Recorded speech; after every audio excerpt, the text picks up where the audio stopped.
بدترین منافقت جانتے ہو کیا ہے؟ امیر سے ہنس کے ملنا اور غریب سے تکبر کے ساتھ۔ دل دکھایا ہوتا تو معاف کر دیتے تم کو، تم نے تماشا بنایا میرا۔ وقت گزر جاتا ہے لیکن نشان چھوڑ جاتا ہے، کبھی دل پہ تو کبھی روح پہ۔ ہم ایسے معاشرے میں رہتے ہیں جہاں ڈرامہ دیکھ کر لوگ روتے ہیں، سسکتے ہیں، اور حقیقت دیکھ کر کہتے ہیں سب ڈرامہ ہے۔ زندگی کے سفر میں گرنے کے بعد اٹھنے کی کوشش جاری رکھیں، ممکن ہے کہ دوبارہ اٹھنا پہلے سے زیادہ شاندار ہو۔ تم صحیح ہو تو اس کا مطلب یہ ہرگز نہیں کہ میں غلط ہوں، اس لیے کہ تم نے زندگی کو میری سائیڈ سے دیکھا ہی نہیں۔ اصولوں کا کھیل نہیں، مفاد کی چال ہے۔ مکھی اگر چائے میں گرے تو لوگ پوری چائے پھینک دیتے ہیں، لیکن اگر دیسی گھی میں گرے تو صرف مکھی کو نکال کر گھی استعمال کرتے رہتے ہیں۔ کیوں؟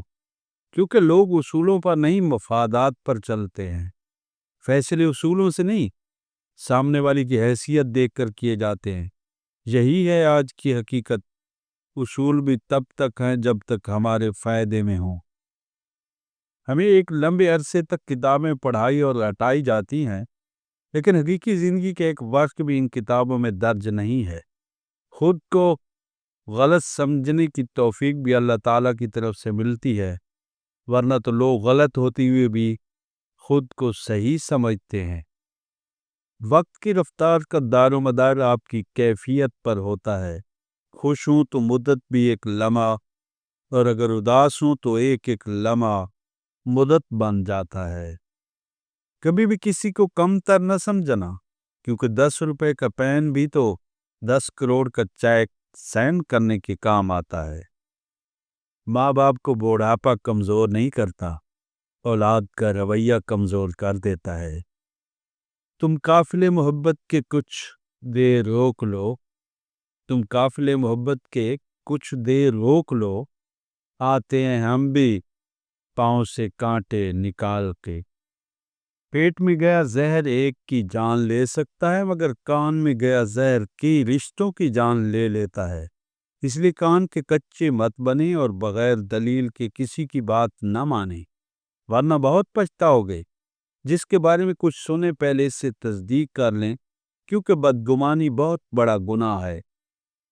کوشش کریں آپ کے کانوں تک وہ باتیں نہ پہنچے جو لوگ آپ کی پیٹھ پیچھے کرتے ہیں، ورنہ دنیا میں مخلص نظر آنے والے منافق چہروں سے آپ کو شدید نفرت ہو جائے گی۔ حالات بہتر ہونے کے انتظار نہ کرو، کیونکہ جب تک آپ آغاز نہیں کرو گے حالات بہتر نہیں ہوں گے۔ جتنی جلدی ہو سکے اس بات کو سمجھ جاؤ، بہت سے تمہارے اپنے تمہارے دشمن ہیں۔ انسان کو زندگی میں ایک ایسی ٹھوکر بھی لگتی ہے جو گرانے کے بجائے اٹھا دیتی ہے، اور پھر اللہ تمہیں یوں خوش کرے گا جیسے تم نے کبھی کوئی غم دیکھا ہی نہ ہو۔ چابی سے کھلا تالا بار بار کام آتا ہے، اور ہتھوڑی سے کھلا تالا دوبارہ کام نہیں آتا۔ رشتوں کے تالے غصے کے ہتھوڑے سے نہیں، محبت کی چابی سے کھولا کریں۔ نیند اور جہالت جتنی گہری ہوگی، جگانے والے پر اتنا ہی غصہ آئے گا۔ جاگ جائیں، جاگ۔ قرآن مجید میں جتنی بھی قوموں کی تباہی کا ذکر ہے، ان میں سے ایک بھی قوم کی تباہی کی وجہ روزہ، حج، زکوٰۃ چھوڑنا نہیں ہے، بلکہ کم تولنا، رشوت ستانی، انصاف نہ کرنا، کسی کا حق کھانا، ملاوٹ کرنا، کسی کو ناحق قتل کرنا۔ اگر سادہ الفاظ میں کہوں تو معاملہ حقوق العباد کا تھا۔ سدا خوش رہیں۔ اللہ حافظ۔